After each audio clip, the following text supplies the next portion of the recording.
Hello everyone, my name is Praween and I welcome you all in our channel Anime to Study.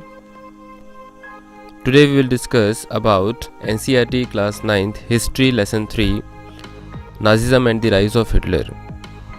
So first of all we will discuss about the timeline chart. So we'll begin from the year 1889, that is the birth year of Hitler. Then we will discuss about 1914 to 1918, that is the period of World War I, in which Germany will be defeated. Then after the defeat of Germany, the Emperor of Germany will abdicate from their post and new government will be formed, which will be known as Weimar Republic, which will be based on the democratic principles. Then in 1919 we will discuss about the Treaty of Versailles. Then in 1923 we will discuss about the economical and political crisis. Then in 1924 we will discuss about the Dawes plan. Then in 1929 to 1932 we will discuss about the Great Economic Depression.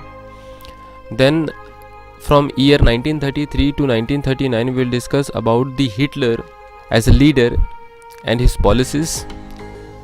Then from the period 1939 to 1945 we will discuss about the World War II.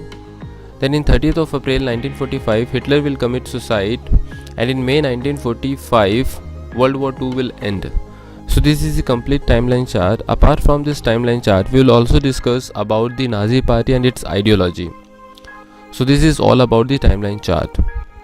So basically this chapter will be divided into 6 parts. So the first part will be the introduction part, in which we will cover timeline chart plus all the parts. I will give you brief explanation. Then in part 2 we will discuss from the period 1914 to 18, in which we will discuss about the World War I as well as Weimar Republic. Then in part 3 we will discuss from the period 1919 to 1932, in which we will discuss about the Treaty of Versailles 1919, economical and political crisis 1923, America's Dawes plan 1924, as well as the Great Economic Depression that will start from 1929 to 1932. Then in part 4 we will discuss from the period 1933 to 39, in which we will discuss about the Hitler as a leader and his policies. Then in part 5 we will discuss from the period 1939 to 1945, in which we will discuss about the World War II. And the last part, that is part 6, we will discuss about the Nazi party and its ideologies. So that's it in this part. In next part we will discuss from the period 1914 to 1918, in which we will discuss about the World War I as well as the formation of Weimar Republic. Thank you.